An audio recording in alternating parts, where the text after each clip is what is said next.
दोस्तों कहानी शुरू होती है और हमें एक स्कूल का सीन दिखाया जाता है जहाँ पर कुछ स्टूडेंट्स मिलकर एक प्ले कर रहे थे। तभी वहाँ पर एक टीचर एक लड़की की ड्रेस लेकर आती है और कहती है कि मेरे पास प्रिंसेस की ड्रेस तो है लेकिन प्रिंसेस नहीं है। लेकिन तभी वहाँ पर बैठा एक लड़का जिसका नाम धातु रोग होता है, वो कहता है कि मैं प्रिंसेस बनना चाहता हूँ। जिसके बाद जैसे ही वो लड़का उस ड्रेस को पहनकर स्टेज पर जाता है, वहाँ पर बैठे सभी लोग उसका मजाक उड़ाने लगते हैं। अब वहाँ पर धातु रोग की इतनी बेइज्जती हो चुकी थी कि वो इस बात को जिंदगी भर तक भूल नहीं पाता। तभी सीन यहाँ पर शिफ्ट होता है और हम देखते हैं कि इस घटना के बाद से धातु रोग पूरी तरह बदल चुका है। उसे पता चलता है कि लड़का और लड़की अलग अलग होते हैं। लड़के लड़कियों वाले कपड़े नहीं पहन सकते और न ही उनके पास लड़कियों जैसी गुफा होती है। हम देखते हैं कि धातु रोग अब बड़ा हो चुका है और वो एक बुक पब्लिशर बन चुका है। हमें बताया जाता है कि धातु रोग अपने बचपन की घटना से इस तरह बदल चुका है कि वो अब लड़कियों को कुछ नहीं समझता। उसके मुताबिक लड़के लड़कियों से ज्यादा सुपीरियर होते हैं। तभी वहां पर बैठी एक लड़की धातु रोग से किताब के बारे में बात करने लगती है जो कि वो लड़कियों के ऊपर लिखना चाहती थी। तभी धातु रोग उसे कहता है कि लड़कियों के बारे में लिखकर तुम क्या ही उखाड़ लोगी, वैसे भी लास्ट में जाकर उन्हें हमारे लिए घोड़ी ही बनना है। और ये बोलकर वो वहां से चला जाता है। फिर वो वहां से एक बुक शॉप में जाता है और अपने एक दोस्त से मिलता है जिसका नाम होता है टोना टोटका। इसी दौरान धातु रोग की मुलाकात वहां पर एक लड़की से होती है जिसका नाम गरम जवानी होता है। दरअसल गरम जवानी टोना टोटका की सेक्रेटरी होती है, लेकिन धातु रोग को उसकी लेनी ही थी, इसलिए वो उस पर लाइन मारना शुरू कर देता है। पर गरम जवानी को उसमें बिल्कुल भी इंटरेस्ट नहीं था, इसलिए वो वहां से चली जाती है। तभी टोना टोटका उसके पास आता है और उसे कहता है कि खड़ी के वो मेरी सेक्रेटरी है। इस पर धातु रोग उसे कहता है तो भाई क्या हुआ, दिन में तू उसकी ले लेना, रात को मैं ले लूंगा। इसके बाद वो दोनों बाहर आ जाते हैं और धातु रोग आज की रात रंगीन करने के लिए जुगाड़ ढूंढने लगता है। लेकिन तभी वो एक खंबे से टकरा जाता है और थोड़ी देर के लिए बेहोश हो जाता है। फिर कुछ देर बाद जब उसकी आंखें खुलती है तो वो देखता है कि वहां पर एक औरत उसके बारे में पूछ रही होती है कि ये अब कैसा है और इसको कोई हेल्प चाहिए क्या। और वहीं उसका फ्रेंड टोना टोटका लड़कियों की जैसे उसकी चिंता कर रहा होता है। फिर जब वो उठकर खड़ा होता है तो वो देखता है कि टोना टोटका की ड्रेस एकदम बदल चुकी है और वो उससे लड़कियों की तरह बातें करने लगता है। धातु रोग को ये देखकर थोड़ा अजीब लगता है, लेकिन फिर वो उसे इग्नोर कर देता है। इसके बाद वो घर पहुंचकर टीवी चालू करता है तो वो देखता है कि वहां पर सारी बातें लड़कियों के बारे में ही हो रही थी। जिसके बाद वो टीवी बंद करके सो जाता है। फिर अगले दिन जब वो सोकर उठता है तो वो देखता है कि उसकी अलमारी में सारे कपड़े लड़कियों जैसे हैं। अब ये देखकर उसे कुछ समझ नहीं आ रहा था कि ये सब हो क्या रहा है। जिसके बाद वो नॉर्मल से कपड़े पहनकर ऑफिस जाने लगता है। तभी रास्ते में उसे एक लड़की छेड़ने लगती है, जिसे देखकर धातु रोग सोचता है कि बहन आज रात को तो इसे ही लपेटूंगा। इसके बाद धातु रोग अपने ऑफिस पहुंच जाता है और वहां आकर वो देखता है कि हर जगह सिर्फ लड़कियां ही काम कर रही थीं। तभी वहां पर उसकी बॉस बिल्लो रानी आती है और ये वही लड़की है जिसका कहानी की शुरुआत में ये मजाक उड़ा रहा था। अब बिल्लो रानी उसे उसका काम समझाने लगती है, जिसको देखकर धातु रोग को गुस्सा आ जाता है और वो उसे कहता है कि बहन जो तेरी औकात ही क्या है जो तू मुझे काम सिखाएगी। वो उस पर काफी भड़कता है, लेकिन बिल्लो रानी उसकी इन बातों पर बिल्कुल भी रिएक्ट नहीं करती और उसे कहती है कि मैं तुम्हें पसंद करती हूँ। जिसके बाद वो उसे नीचे जाकर उसकी गुफा चाटने को कहती है। लेकिन फिर जब धातु रोग जैसे ही नीचे उसके पास जाता है तभी उसके पैरों पर घने बालों को देखकर उसकी फटकर 464 हो जाती है। इसी दौरान वहां पर एक आदमी कॉफी देने आता है जो कि इस ऑफिस में मेड का काम करता था। अब क्योंकि धातु रोग के दिमाग का बोझ हो चुका था, इसलिए वो अपनी जॉब छोड़कर वहां से चला जाता है।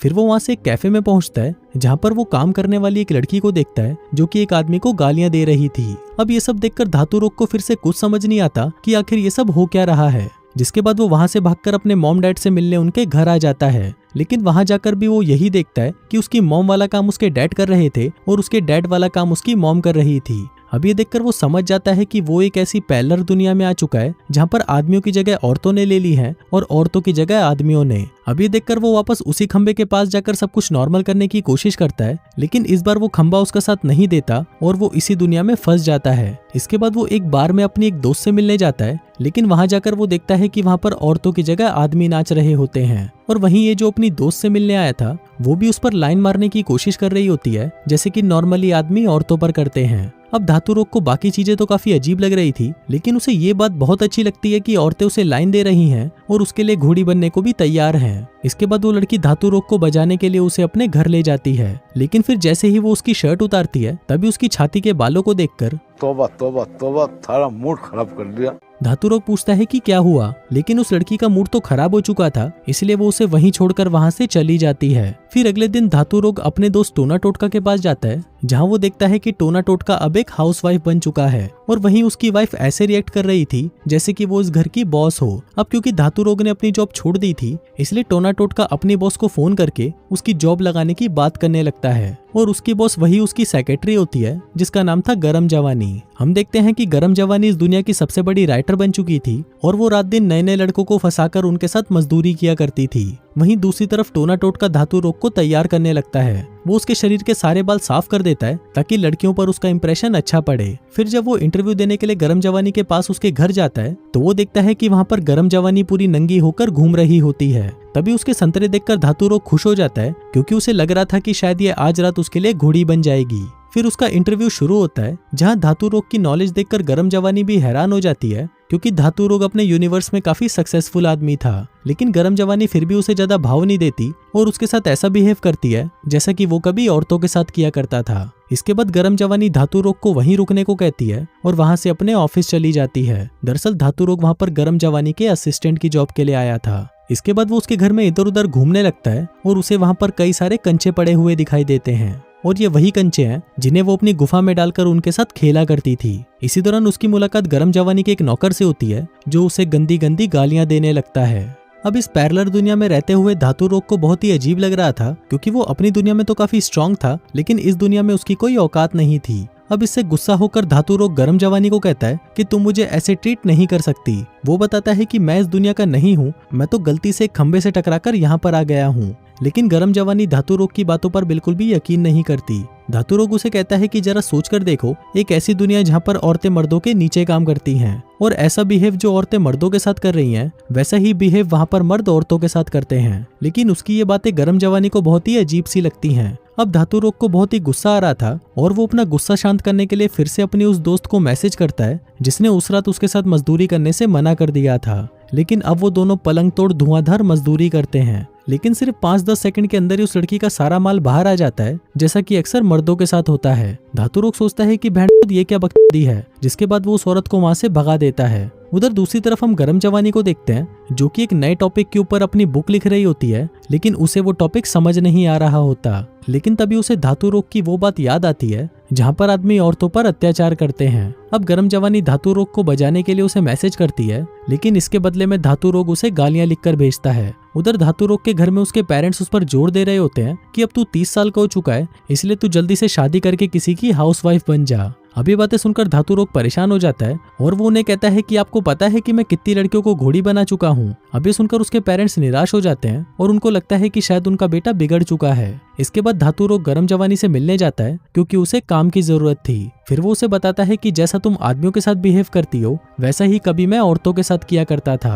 अब गरम जवानी को उसकी बातों में इंटरेस्ट आने लगता है और वो उससे उसकी दुनिया के बारे में और भी बातें पूछने लगती है। जिसके बाद अगले दिन वो इस बारे में अपने बॉस को भी बताती है और कहती है कि आपको भी उससे मिलना चाहिए। फिर अगले दिन उसकी बॉस भी धातु रोग से मिलती है और उसे धातु रोग बाकी मर्दों से काफी अलग लगता है। जिसके बाद उसकी बॉस गरम जवानी को उसकी वो बुक लिखने की परमिशन दे देती है। अब इसके बाद से धातु रोग और गरम जवानी काफी वक्त साथ में बिताने लगते हैं और फिर गरम जवानी उसके साथ मजदूरी करने के लिए उसे अपने घर भी ले जाती है। लेकिन फिर मजदूरी से पहले वो वहाँ पर एक माइक छुपा देती है क्योंकि वो धातु रोग की सारी बातें रिकॉर्ड करना चाहती थी कि आखिर वो अपनी दुनिया के बारे में क्या बताता है। फिर पूरी रात पलंग तोड़ मजदूरी के बाद अगले दिन धातु रोग टोना टोटका के बेटे से मिलने जाता है जहाँ पर टोना टोटका का बेटा उसे बताता है कि उसके साथ स्कूल में बहुत ही बुरा हुआ। दरअसल वो एक लड़की को पसंद करता था और उसने उसके साथ मजदूरी करके अपनी सील तुड़वा दी जिसके कारण अब वो किसी को भी मुंह दिखाने लायक नहीं बचा। अब धातु रोग और गरम जवानी एक दूसरे को पसंद करने लगे थे जिसके कारण वो जब भी मिलते वो दोनों एक दूसरे के साथ पलंग तोड़ मजदूरी करते।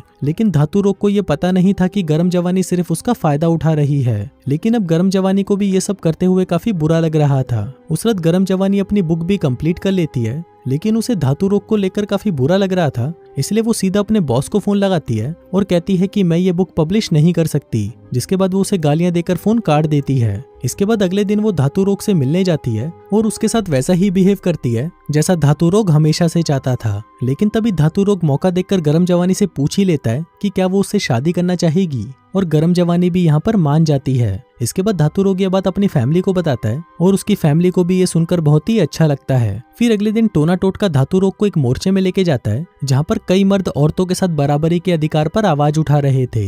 इसी दौरान धातु रोग को वहाँ पर गरम जवानी की बॉस मिलती है और वो उसे बताती है कि गरम जवानी की पहले भी शादी हो चुकी है लेकिन अब वो अपने हस्बैंड के साथ नहीं रहती। अब ये बात सुनकर धातु रोग को बहुत ही गुस्सा आ जाता है और वो वहाँ से सीधा उसके घर जाकर गरम जवानी के मैरिज सर्टिफिकेट्स देख लेता है। जिसके बाद वो वहाँ पर तोड़फोड़ करके वहाँ से चला जाता है। वहीं दूसरी तरफ हम गरम जवानी को देखते हैं जो कि अपने पुराने हस्बैंड और बच्चों से मिलने आई होती है। यहाँ पर वो अपने हस्बैंड को डिवोर्स देने के लिए कहती है क्योंकि अब वो धातु रोग से शादी करना चाहती थी। इसके बाद जब वो अपने घर जाती है तो वो देखती है कि उसके घर पर सब कुछ बिखरा पड़ा है। जिसके बाद वो धातु रोग को ढूंढते हुए वहां पर पहुंच जाती है जहां पर वो पहले जॉब किया करता था। गरम जवानी को लगता है कि शायद धातु रोग को उसकी बुक के बारे में पता चल गया है, इसलिए वो उसे माफी मांगते हुए कहती है कि सॉरी यार, मैंने तुम पर वो बुक लिखी। लेकिन तभी धातु रोग उसे कहता है कि कौन सी बुक और तुमने क्या लिखा मेरे बारे में। जिसके बाद वो और भी ज्यादा गुस्से में आ जाता है और वो गरम जवानी को खींचकर एक चमाट मारता है। लेकिन तभी गरम जवानी को भी गुस्सा आ जाता है और वो दोनों एक दूसरे से टकराकर बेहोश हो जाते हैं।